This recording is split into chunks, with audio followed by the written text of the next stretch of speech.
Bonsoir à toutes et à tous et bienvenue en ce mercredi 17 juin 2020. Et nous en sommes arrivés ce soir à la méditation numéro 89 dans le psaume des temps modernes de notre ami pasteur Jean-François Denis, dont, je peux vous le dire maintenant, le livre est sorti depuis hier soir. Eh bien, ça a été je pu le voir avec 6 heures de décalage. Eh bien, ça a été vraiment une bénédiction, un bon moment que vous pouvez retrouver sur le mur du groupe.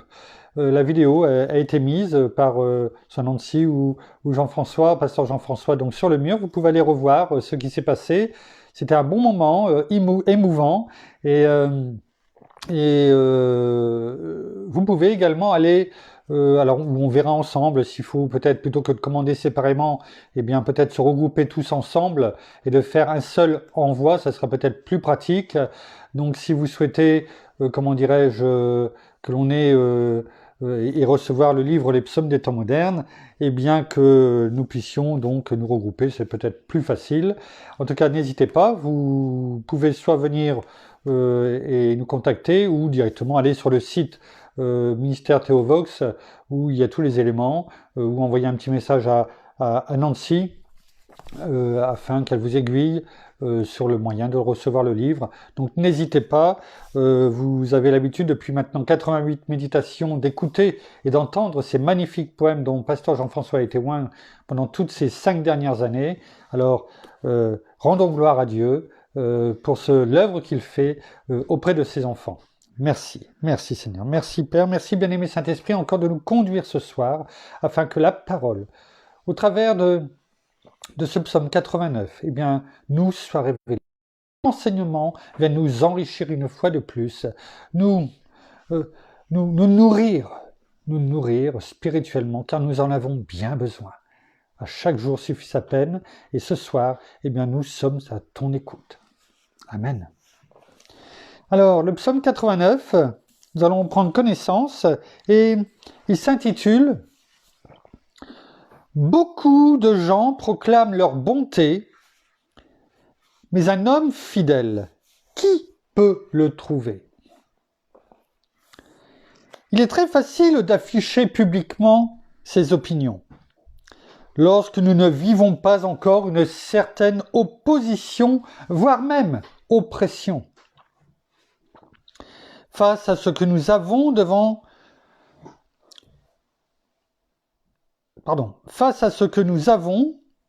tous un jour déclaré, sachez toutefois que le vrai test se vivra dans l'adversité. Une fois que nos vies seront exposées à respecter le fruit de ce que nous avons haut et fort proclamé. L'épreuve ultime, face à nos déclarations, se vit et s'expose dans la contrariété. C'est uniquement à ce moment que tu sauras démontrer la fondation sur laquelle ta vie est véritablement fondée. Car beaucoup de gens proclament haut et fort leur bonté. Mais un homme fidèle, qui saura le trouver ? J'aspire à vivre ce genre d'humilité, où les fondements de ma vie seront rattachés à ces deux valeurs qui, une fois mélangées, produisent cette semence que l'on appelle intégrité et authenticité. Père, ce que je te déclare dans mon intimité, je prie de tout mon cœur qu'une fois ces affirmations dévoilées, je puisse vivre et respecter ce dans quoi, avec toi, mon cœur s'est engagé. Car je sais que tu as en horreur cette balance fausse. Dieu de vérité. Alors, garde mon cœur intègre et vrai. Car je sais que cette attitude sème autour de nous ta paix. Elle communique une des qualités auxquelles chaque leader devrait aspirer. Car elle est assurément une des valeurs qui nous permet de demeurer avec tous connectés. Que cette marche dans laquelle nous nous engageons ensemble dans le secret soit face à l'épreuve un rempart, afin que je te sente davantage près. Car plus précieux que tout ce que le monde pourrait m'offrir, c'est ta présence auprès de moi que je souhaite chérir. Combien je t'aime, combien être avec toi me comble de plaisir. Garde mon cœur de mentir, car mon âme après toi jour et nuit soupire. C'est avec le manteau de ton assistance que je souhaite au quotidien me vêtir. C'est à travers ton existence que mon âme aime se réjouir. C'est ton caractère que je veux saisir, et c'est ta personnalité de laquelle je veux me revêtir. Merci Père, merci Seigneur, merci bien-aimé Saint-Esprit encore pour ce poème dont tu as moins, pasteur Jean-François. Merci, merci. Pasteur Jean-François nous laisse 3 références ce soir, toutes dans Proverbes. Nous allons les prendre. Il y a Proverbe 20, chapitre 20, verset 6, Proverbe 11, verset 1, et Proverbe 20 à nouveau, verset 23. Alors regardons ce que la parole nous dit sur ce chemin de l'intégrité, de l'authenticité, comme on a pu l'entendre. Proverbe 20, tout d'abord, verset 6. Il est écrit « Beaucoup de gens proclament chacun leur bienveillance, mais un homme fidèle, qui le trouvera ?» C'est le titre. Ça fait partie du poème. Et effectivement, dès le départ, on est mis dans le bain. On parle de quoi ? De fidélité. De fidélité par rapport à sa propre justice. Est-ce que lorsque nous nous regardons dans le miroir, nous voyons Jésus en nous ? Sa fidélité en nous, afin que nous-mêmes nous puissions rayonner de sa fidélité.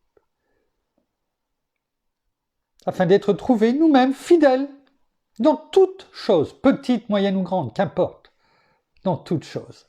Ou sommes-nous bienveillants ? Bienveillants et en le disant haut et fort, oui. Mais comme on a pu le lire, lorsque viendra l'adversité, lorsque nous serons confrontés à mettre en pratique, car c'est bien ce qui nous est demandé, comment réagirons-nous ? Serons-nous trouvés fidèles ou essaierons-nous de mettre en place notre propre justice, ce que nous pensons faire de bien, en disant ça sera suffisant pour que on me trouve bienveillant. On se retrouve en face de ces 2 chemins, comme bien souvent nous en avons parlé. Choisissons-nous plutôt la bienveillance, en fait la tiédeur, plutôt le bon regard sur soi-même, de la part des autres. Mais peut-être avec ce masque que nous n'avons pas retiré. Ou nous sommes trouvés fidèles. Et que les gens qui nous regardent, qui nous connaissent ou pas, puissent dire oui. Cet homme dit ce qu'il fait et fait ce qu'il dit, comme notre Seigneur Jésus l'a fait. Et ce que l'on dit, c'est cette marche dans la fidélité. Proverbe 11, verset 1er. Il est écrit « La balance fausse est en horreur à l'Éternel, mais si le poids juste met le poids juste à sa faveur. En fait, dans la balance de Dieu, sa justice, vous savez que peut-être la justice, en tout cas en France, mais bien partout dans le monde, a comme symbole une balance. La balance de la justice. Comment, lorsque nous serons pesés, serons-nous trouvés? Comme au temps de Daniel, où le roi Belshazzar, eh bien, s'est retrouvé pesé lui aussi. Et il n'a pas passé la nuit. Il était mort. Ou pesé juste, intègre, fidèle aux yeux de Dieu. Bon et fidèle serviteur, mon ami. Est-ce que c'est ce que nous voulons entendre et c'est ce que nous mettons en pratique dans nos vies au quotidien? C'est ce que la parole nous invoque, nous ordonne, nous pousse à faire. En tout cas, ce que Dieu souhaite pour nous. La balance fausse est en horreur à l'Éternel. Ne soyons pas faux, injustes. N'essayons pas de truander, de tricher, de mentir. Soyons justes, comme Dieu est juste. Et que nous soyons trouvés dans la balance de Dieu. Bon, fidèle, intègre. Proverbe 20, verset 23, il est écrit « L'Éternel a en horreur 2 sortes de poids, et la balance fausse n'est pas une bonne chose. » Continuité, c'est pas une bonne chose. Peut-être que pour se donner bonne conscience, on veut faire plaisir, mais de peur qu'on soit jugé au regard des autres. Mais le plus important, comme il est dit dans Galates 1:10, est-ce que c'est la faveur des hommes que je recherche, que je cherche, que je préfère? Est-ce que je cherche à faire plaisir aux hommes? Si je cherchais encore à faire plaisir aux hommes, je ne serais pas serviteur de Christ. Alors, ce n'est pas le regard des autres que nous devons rechercher. Si, peut-être ce regard, si nous sommes fidèles, si nous savons que nous rayonnons parce que nous faisons les choses de façon juste, droite, honnête. Mais la malhonnêteté, déjà, ne paye pas. Et en son temps, eh bien, sera jugée sévèrement. Alors apprenons, prenons cette bonne habitude d'être juste, honnête. Recherchons, Père, dans le nom de Jésus. Bien-aimé Saint-Esprit, conduis-nous toujours sur ce chemin de l'intégrité, de la fidélité, de l'honnêteté. Alors, on a parlé de fidélité, d'intégrité, d'authenticité. Avant de continuer, parce qu'il est bon de ne pas rester sur des interrogations, alors je préfère le faire tout de suite, comme ça on comprendra mieux, je pense, ce que la parole veut nous enseigner ce soir. Alors nous allons voir 2 définitions, pour mieux comprendre. Les autres en découlent. La définition de l'intégrité. Qu'est-ce que l'intégrité? Et la définition de la fidélité. Parce que oui, on connaît plus ou moins. Mais il est bon de voir jusqu'où ça va.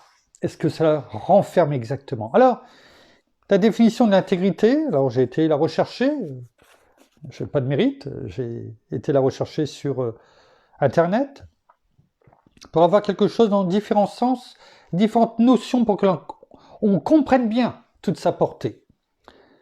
Donc l'intégrité suppose, c'est-à-dire qu'il faut, une notion d'honnêteté. Donc intégrité, déjà il faut de l'honnêteté. Donc le contraire de ce que l'on vient de dire là. Il ne faut pas que nous soyons une balance fausse. Donc que nous soyons malhonnêtes. Sinon, on n'est pas sur le chemin de l'intégrité. Et si on n'est pas sur le chemin de l'intégrité, on ne marche pas sur le chemin de Dieu. Sur Jésus qui nous ouvre ce chemin. C'est clair. Je veux dire, il faut aussi appeler un chat un chat. Ce n'est pas pour mettre une pression, ce n'est pas pour mettre une pierre. Non. Mais il faut aussi dire ce qui doit être dit. Sinon, eh bien, on tolère certaines choses dans notre vie, et il est hors de question qu'on dise, eh bien, si on me l'avait dit avant, j'aurais changé. On ne doit pas être trouvé tiède. Alors, l'intégrité suppose une notion d'honnêteté. Une personne intègre est un individu sur qui on peut compter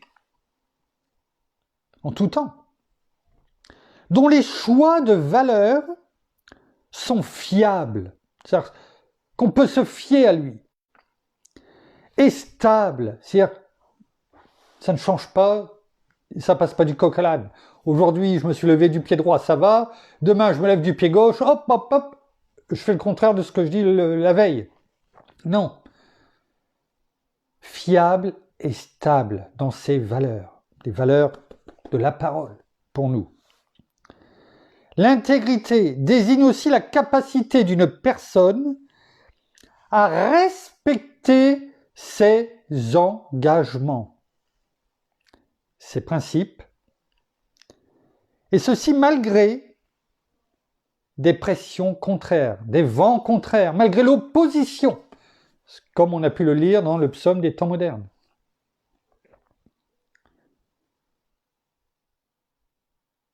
On ne va pas et on ne marche pas avec le vent. Le vent de l'esprit, oui, mais pas le vent du monde. On doit être trouvé honnête, intègre, c'est-à-dire qu'on peut compter sur nous, sur les choix de valeurs qui sont les nôtres, qui sont fiables et stables, sur le fait de respecter ses engagements et ses principes malgré l'opposition. Voilà ce que c'est que l'intégrité. Et quand on lit cela, ça montre bien notre Seigneur, notre Père, ce qui est écrit dans la parole. C'est l'exemple qui nous montre. Et nous allons voir, au travers des versets que nous allons lire maintenant, eh bien que d'autres frères sont passés par là et comment ils ont été trouvés. Parce qu'ils avaient toujours leur regard vers l'essentiel, vers la source qui est notre Seigneur, notre Père. La fidélité, un mot que l'on connaît plus facilement, notamment la fidélité dans le couple. La fidélité, la fidélité c'est important de nos jours. Ne serait-ce que, regardez, les cartes de fidélité. On est tellement prompt, boum, à sortir notre carte de fidélité. On a été faire quelques courses cet après-midi, on a sorti la carte de fidélité et on la ressort. Et voilà, et aller scanner plusieurs fois s'il y a plusieurs comptes. On aime la carte de fidélité. On aime la fidélité. Oui. Mais nous, au travers de cette carte, la carte que Dieu a jouée pour nous, en nous appelant. Il a sorti sa carte en nous appelant. Nous, est-ce que nous sommes trouvés fidèles? Est-ce qu'il aime sortir sa carte, entre guillemets, c'est-à-dire nous? Regardez, mon fils, ma fille, regardez comme elle est fidèle. Ça me fait plaisir de la mettre devant vous. Je mets des points sur lui. Je joue parce que j'ai confiance en lui et en elle. Et elle va rapporter. Elle va faire des petits. Ouais. Il ne suffit pas de sortir une carte. Comprenez l'image. Soyons trouvés fidèles. Qu'est-ce que la fidélité? La fidélité, c'est la qualité de quelqu'un qui est constant dans ses sentiments. C'est ça la fidélité. Constant dans ses sentiments, ses affections, ses habitudes. C'est la qualité de quelqu'un qui ne manque pas à une promesse. On fait une promesse, on la tient. Qui ne trahit pas, un serment. Non. La qualité de quelque chose aussi, ou de quelqu'un, qui n'est pas altéré avec le temps, qui ne change pas. Oh, qui peut progresser, mais qui n'est pas altéré, qui ne diminue pas, dont la valeur n'est pas diminuée par tout ce qui peut se passer autour, et qui malgré les oppositions, etc., non, elle reste droite. Il ne manque pas une promesse, non, qui ne trahit pas un serment. Et Dieu, notre Père, nous en a fait des serments. Notre Seigneur aussi. Les serments sur la montagne, les sermons sur la montagne. C'est des serments. Combien de promesses se trouvent dans la parole? Il y en a beaucoup. Et elles sont nôtres aujourd'hui. Les promesses faites à Abraham, combien de fois nous avons pu dire c'est les nôtres aujourd'hui? Serrons-les dans notre cœur car nous savons que notre Père est fidèle et que toutes ses promesses se réalisent, les unes après les autres, en temps voulu et pour notre bien.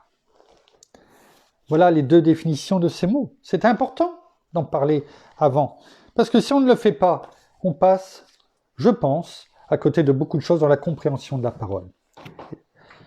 Voyons maintenant ce que dit la parole justement sur cette fidélité, sur cette intégrité. On le voit tout d'abord dans Genèse, chapitre 39, verset 6.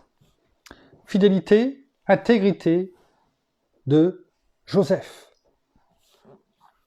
Verset 6. Lorsqu'il était chez Potiphar, et amené par cette caravane, vendu par ses frères, une caravane, et qui est arrivé en Égypte, il a été vendu au marché aux esclaves, et c'est Potiphar, donc quelqu'un d'élevé dans la position qui, comment dirais-je, qui l'a acheté. Et dès le départ, il a été, Potiphar, béni. Sa maison a été bénie. Et finalement, il est dit, au verset 6, il est écrit, il abandonna entre les mains de Joseph tout ce qui lui appartenait et avec lui. Il ne s'occupait plus de rien, sinon de la nourriture qu'il mangeait. C'est la seule chose qu'il faisait. Il se mettait à table, les pieds sous la table et il mangeait. Or, Joseph était d'une très grande beauté. C'est la fin de ce verset 6 qui enchaîne avec la femme de Potiphar, mais ce n'est pas l'objet de nos pensées ce soir. Ça montre la fidélité tout de suite de Joseph dans son travail, dans ce qu'il faisait, même s'il était esclave. Eh bien, il était fidèle envers Dieu.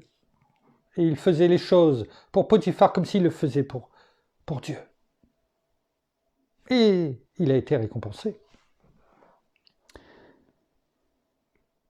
Dans deuxième livre des Rois, chapitre 12, verset 16, et là on parle des ouvriers de Yehoyada, qui était un sacrificateur. Et c'était au temps notamment de Joas, roi de Juda, qui est devenu roi très tôt dans le sens à un âge très, très bas, parce qu'il avait que 7 ans lorsqu'il devint roi. Et il est écrit dans la parole, et j'ai relevé, ça ne fait pas partie de ce verset, verset 16 du chapitre 12, mais quand je méditais ce matin, je me suis dit, il est écrit, Joas, donc le roi, fit ce qui est droit aux yeux de l'Éternel tout le temps qu'il suivit les instructions du sacrificateur Yehoyada. Parce que Yehoyada était fidèle. Et dans sa fidélité envers Dieu, eh bien, cela rejaillit sur les ouvriers qui lui appartenaient, entre guillemets. Et donc, il est écrit au verset 16, parce que les ouvriers devaient réparer toutes les brèches aussi, mais aussi prendre soin de la maison de l'Éternel. Il est écrit au verset 16, « On ne demandait pas de compte aux hommes entre les mains desquels on remettait l'argent pour qu'ils le donnent à ceux qui exécutaient l'ouvrage, car ils agissaient avec probité, c'est-à-dire avec fidélité, avec intégrité. »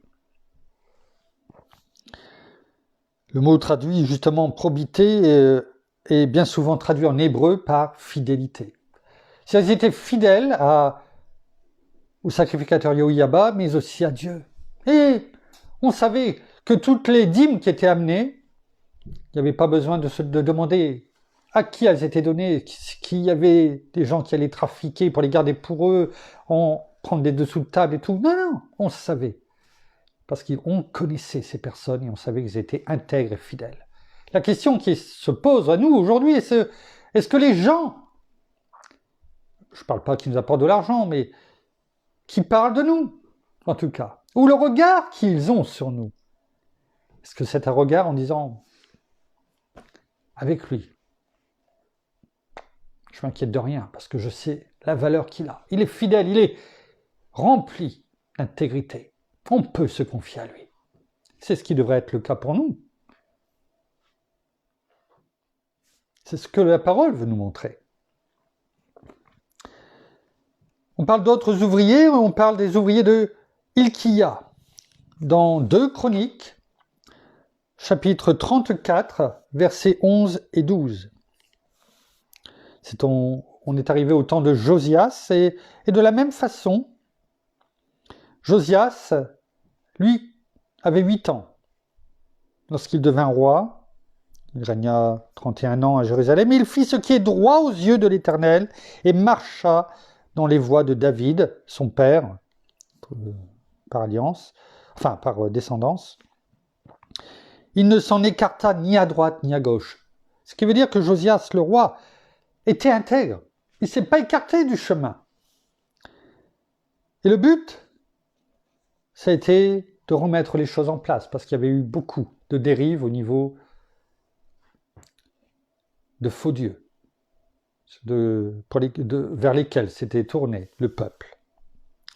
Et donc, là encore, il fallait remettre des choses dans la maison de Dieu, à jour, en ordre, nettoyer, réparer, etc. Et les dîmes devaient servir à ça. Et au verset 11 et 12, pour les ouvriers qui devaient travailler, il est écrit, en parlant de tout cet argent qui était remis au fur et à mesure, eh bien, ils le donnèrent aux artisans, aux constructeurs, pour les achats de pierres de taille et de bois destinés aux assemblages, ainsi que pour charpenter les bâtiments qu'avaient détruits les rois de Juda, au fur et à mesure, en laissant libre cours aux autres dieux avec un petit d. Ces hommes agirent avec probité, vous voyez encore de nouveau, fidélité dans leur travail. Ils étaient placés sous la responsabilité de Yahat et d'Abdias, vous savez, Abdias, le prophète, Lévites d'entre les fils de Merari et de Zacharie et Meshulam, d'entre les fils des Kéatites chargés de la surveillance. Ça pour dire qu'il y avait, oui, des personnes pour les surveiller, mais il y avait toute confiance parce qu'ils étaient reconnus fidèles. J'insiste sur cela, parce que bien souvent, aujourd'hui de nos jours, surtout dans le domaine des ouvriers, même en étant là, la seule chose que beaucoup essayent de faire dans le monde, c'est de vous arnaquer. Et là, et ça devait faire des sommes, c'était de l'or, c'était de l'argent, des choses précieuses. Ils étaient trouvés fidèles, il n'y avait rien à craindre. On savait que ça allait être bien employé, et notamment pour la maison de Dieu. Sûrement qu'ils avaient aussi cette crainte respectueuse envers Dieu. Sommes-nous trouvés fidèles ?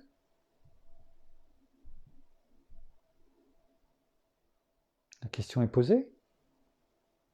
Est-ce que l'on peut nous confier quelque chose à faire pour Dieu ? Parce que nous sommes peut-être appelés à cela. Et en face de l'opposition, Parce qu'il y en avait là. Il fallait détruire les autres choses pour remettre en place et reconstruire et nettoyer la maison de Dieu. Ce qui nous est demandé aujourd'hui, hein, de différentes façons. Mais sommes-nous trouvés fidèles à ce que notre Père, notre Seigneur veut que nous fassions? Ou avons-nous peur de ce que les autres peuvent penser? Du qui dira-t-on? Ou est-ce que nous sommes trouvés fidèles?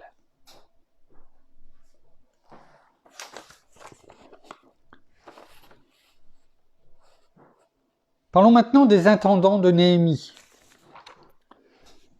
Ceux que Néhémie, notamment, parce que là, il était reparti après son premier séjour, lorsqu'il est reparti, il avait demandé à partir de Babylone pour reconstruire, hein, on en a parlé déjà, les murailles de Jérusalem, et puis ensuite il est reparti, comme il l'avait promis au roi de Babylone, il est revenu à son poste avant de revenir à nouveau. Et là, entre-temps, il avait mis des intendants, c'est-à-dire un intendant, c'est quelqu'un qui va s'occuper des choses pour lesquelles il les avait nommés. Et donc, qu'est-ce qu'il dit sur ces intendants? On le trouve dans Néhémie, chapitre 13, verset 13.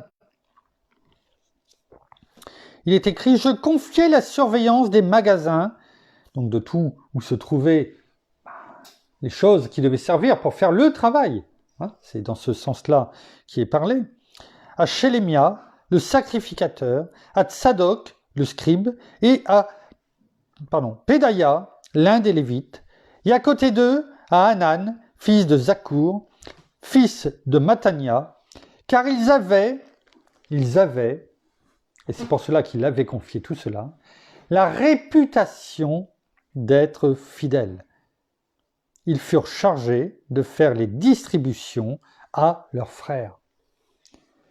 Est-ce que nous avons cette réputation d'être fidèles? Est-ce que nous sommes réputés? Est-ce que, même si on n'entend pas, est-ce que les gens disent envers nous, oh oui, cet homme-là, cette femme-là, ils sont réputés pour faire les choses de façon droite. On peut se fier à eux. Ils sont intègres, ils sont fidèles, ils sont droits. Ils n'ont qu'une parole.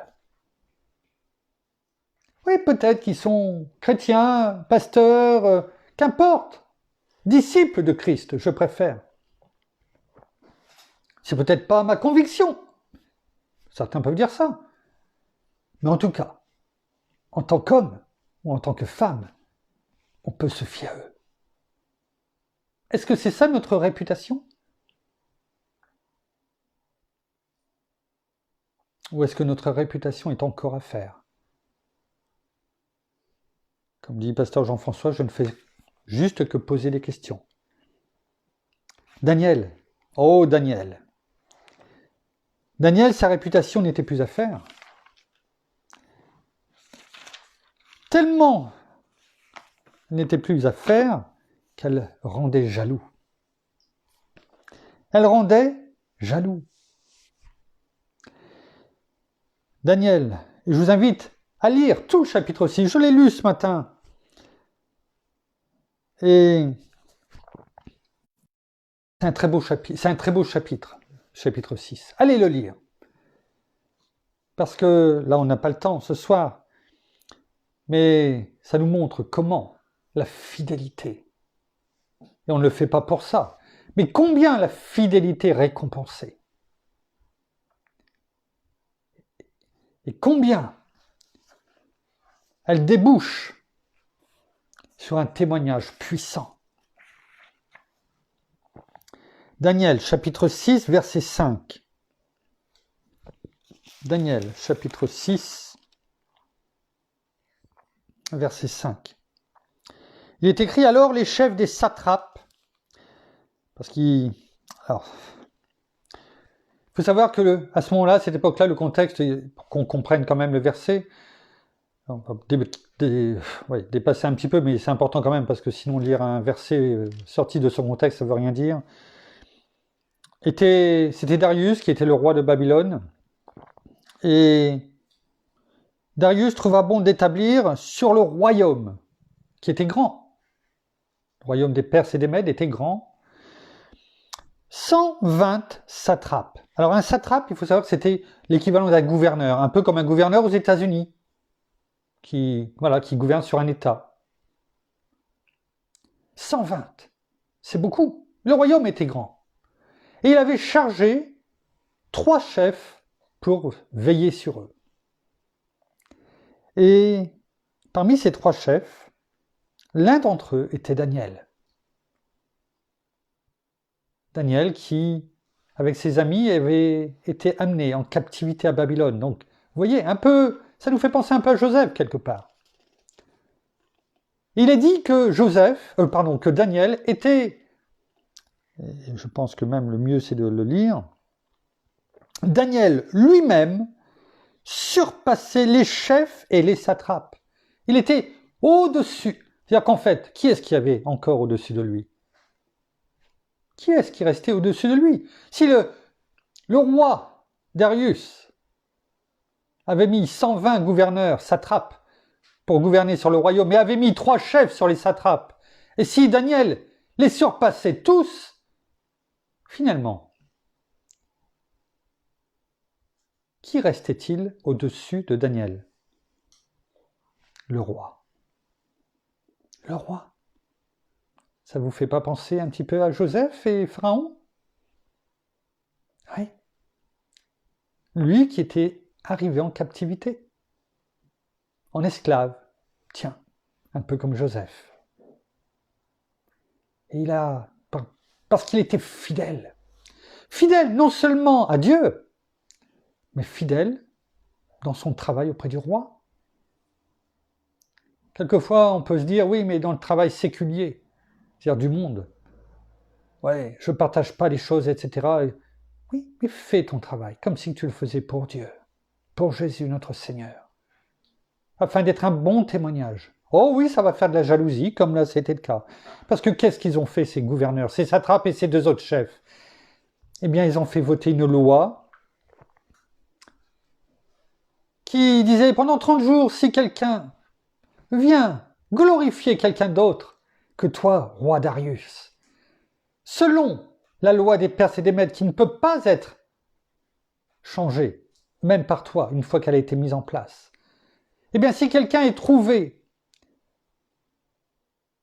glorifiant quelqu'un d'autre que toi, Darius, eh bien, il doit être mis à mort. Parce que il est dit, au verset 5, « Alors les chefs et les satrapes cherchèrent un motif pour accuser Daniel en ce qui concernait les affaires du royaume. » Vous voyez la jalousie. Et c'est ce qui se passe aussi encore de nos jours. Vous aurez affaire face à la jalousie, à l'opposition. Mais serez-vous trouvé fidèle?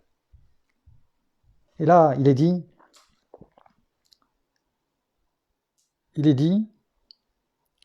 mais ils ne purent trouver aucune occasion ni aucune erreur parce qu'il était fidèle et qu'on ne trouvait chez lui ni négligence ni erreur dans son travail pour les affaires du royaume.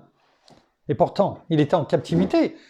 Il servait, entre guillemets, en tout cas dans son travail, un roi qui n'avait pas Dieu. Est-ce qu'il faisait mal son travail? Non. Il était trouvé fidèle. Tellement fidèle qu'il était au-dessus de tous. Et par jalousie, ils ont fait voter cette loi à Darius bien sûr en lui cachant, comme l'ennemi sait bien le faire, la réalité et la vérité pour laquelle il le faisait.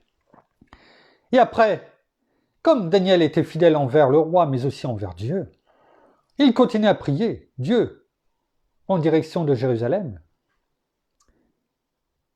Et ses satrapes et ses chefs sont venus dire derrière, pendant ces 30 jours, chaque jour, voilà ce que Daniel faisait. Et comme Darius aimait Daniel, dans son travail, mais aussi en tant qu'homme, et il n'a pas pu revenir derrière parce que la loi des Perses et des Mèdes était comme ça. On ne pouvait pas annuler une loi qui avait été votée, enfin écrite par le roi. Et donc, il a dû la mort dans l'âme, appliquer la loi. Et il a jeté Daniel dans la fosse aux lions. Refermé pour pas qu'il y ait quelque chose et avec un sceau, le sceau du roi. Et bien entendu, vous connaissez l'histoire, et non pas la légende, la réalité, le lendemain. Et je vais prendre le temps de le lire parce que ça m'a touché ce matin.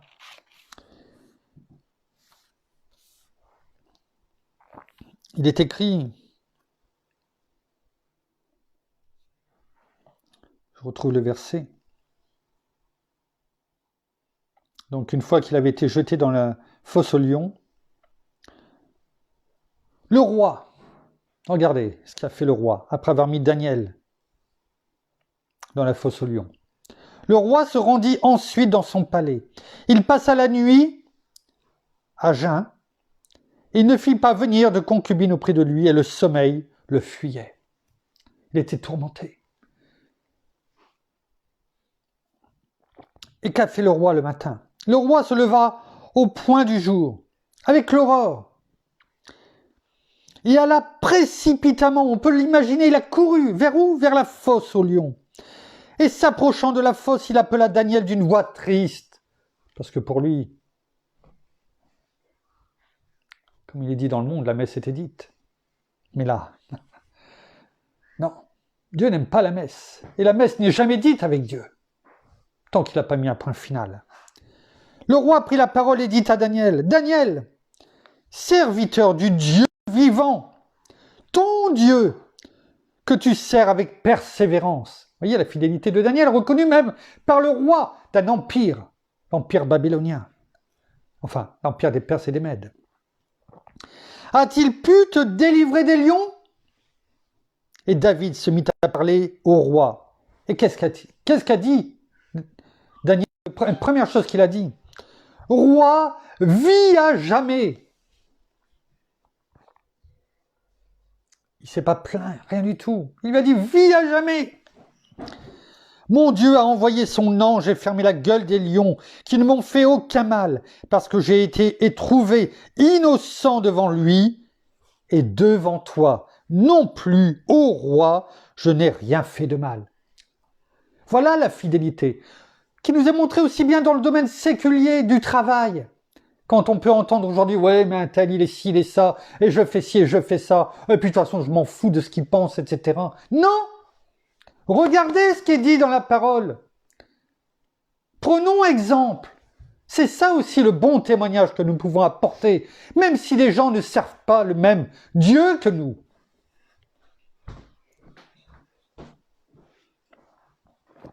Et regardez ce qui s'en est suivi. Alors le roi eut une grande joie et ordonna de faire retirer Daniel de la fosse. Daniel fut retiré de la fosse et on ne trouva sur lui aucune blessure parce qu'il avait eu foi en son Dieu. Quelle grâce, quelle gloire! Parce qu'il a été trouvé fidèle, intègre, envers Dieu, mais aussi envers le roi, dans son travail auprès de lui, dans une opposition qui était autre, à mon avis, que certaines oppositions que nous pouvons trouver à notre travail, parce que l'autre nous a regardé d'un mauvais œil. Non? Qu'a fait le roi?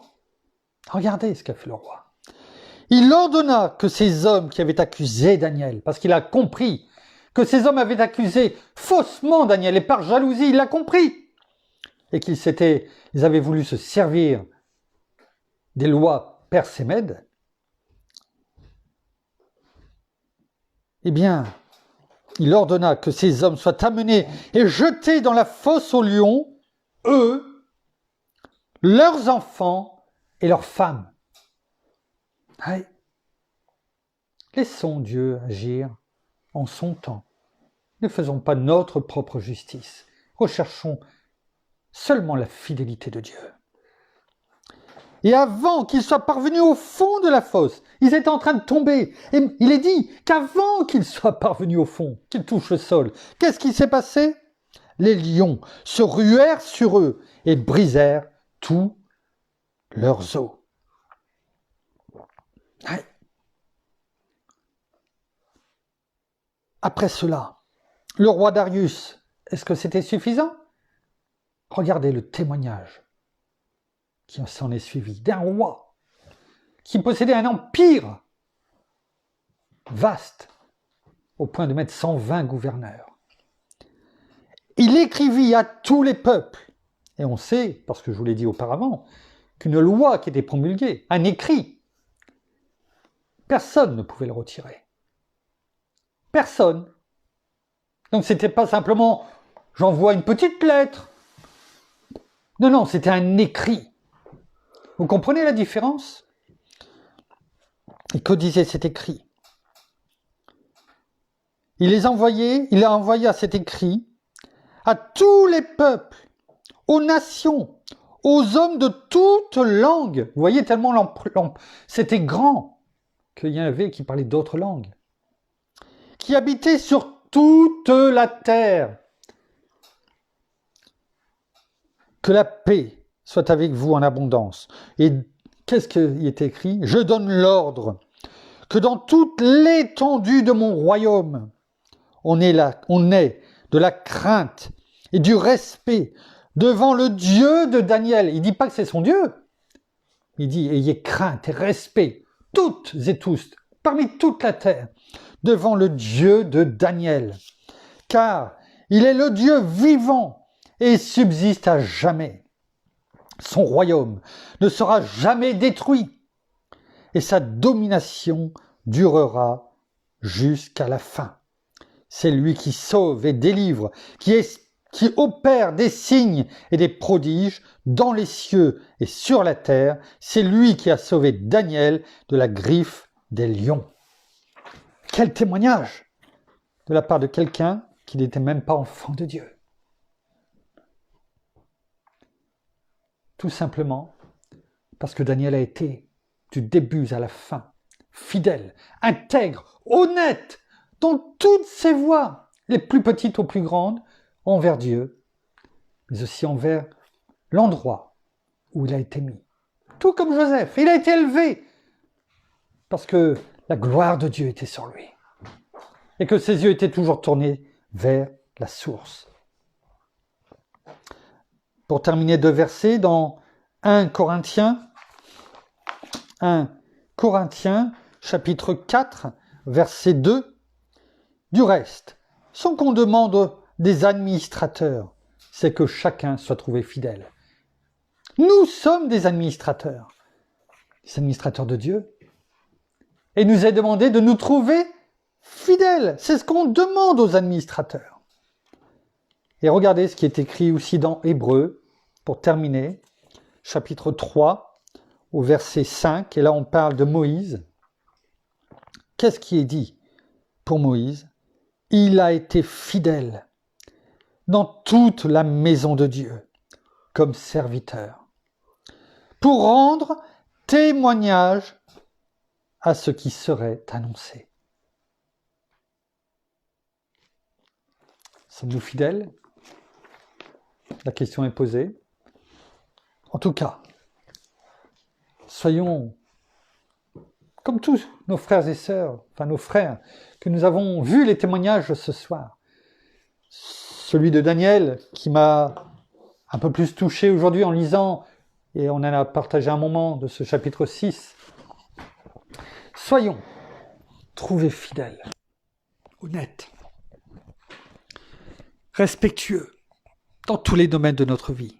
Pas simplement celui dont Dieu nous appelle à le servir sur le chemin de l'intégrité. Certes, il le faut, mais aussi là où nous sommes et dans ce que nous faisons. Soyons toutes et tous des Daniel, des Moïse,